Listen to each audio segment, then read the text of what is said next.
Hey folks, Dennis Hancock here, State Forage Extension Specialist at the University of Georgia, the Grassman.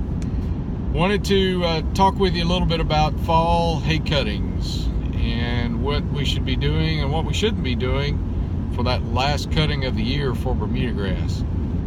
You know, that's a question that I often get at this time of the year in September, and it seems like every year we see a lot of folks doing it the wrong way.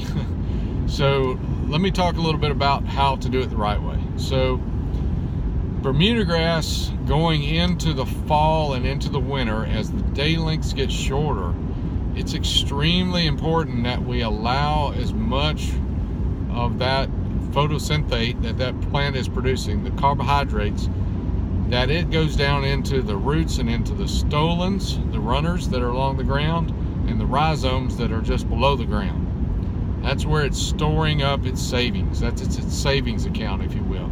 Okay? So if we get about halfway through a growth cycle, from about halfway point of a regrowth cycle through the rest of the regrowth cycle, then that plant is actually stuffing carbohydrates back down in its roots and in its storage organs. But the problem is if we get kind of halfway through that growth cycle, it's still trying to get enough leaf area there to kind of grow and to take off. And there is the challenge, is that in the end of the season, it's really common for us to take a hay cutting, say in mid-September, and then it gets maybe about 6 or 8 inches worth of growth on it, maybe even a little bit more. Maybe it gets 8 to 10 inches worth of regrowth on it, and then it stops. And it's really got a little bit more growth to give, but it's not got enough energy to put it down into the root system to help it to go through the winter and go into dormancy. So it really puts a lot of stress on it if that root reserves and the carbohydrate reserves have already been depleted before it goes into the winter. Then when it comes through the winter and comes out next spring, then you got some real challenges, because it's oftentimes going to be weak, just not very competitive, and has what we call poor winter hardiness. Poor winter hardiness is kind of not a really apt term, because really what we're talking about is how fast does it come back in the spring? How lively is it in the spring? And ultimately, that's the biggest issue for us, is for it to be really competitive and jump right out of the ground coming out in the spring green up. So how it comes out in spring is defined by how it's treated in the fall, in late summer and fall, as those day lengths start getting shorter and it starts sucking down reserves down into the roots. And if we try to force it to grow by putting on more nitrogen, or more nitrogen than what it can really handle, or cutting it a little bit later so that we only get halfway through a regrowth cycle before it actually stops growing because of frost or cool nights, then we have artificially depleted the nutrients in the storage organs there, in the stolons and the rhizomes and so forth. So here's the key. You want to back up off of the first frost date for your area. So if your typical first frost date is, say, the 1st of November, you want to back up about 6 to 8 weeks prior to that. So roughly that means about the 1st or 2nd week of September, you need to basically not have a hay cutting at that point on until you can take a cutting after frost.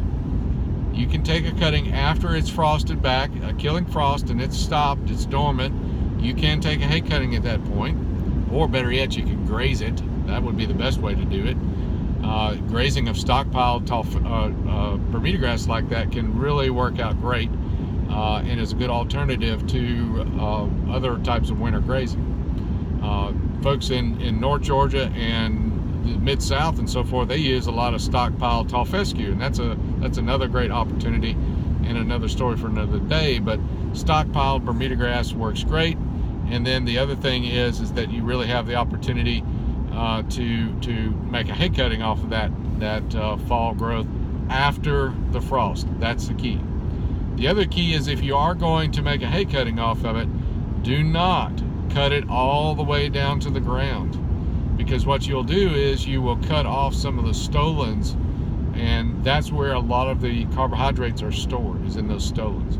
So wait till after the first frost, that killing frost, and don't cut it really short if you're going to do that, or better yet, graze it.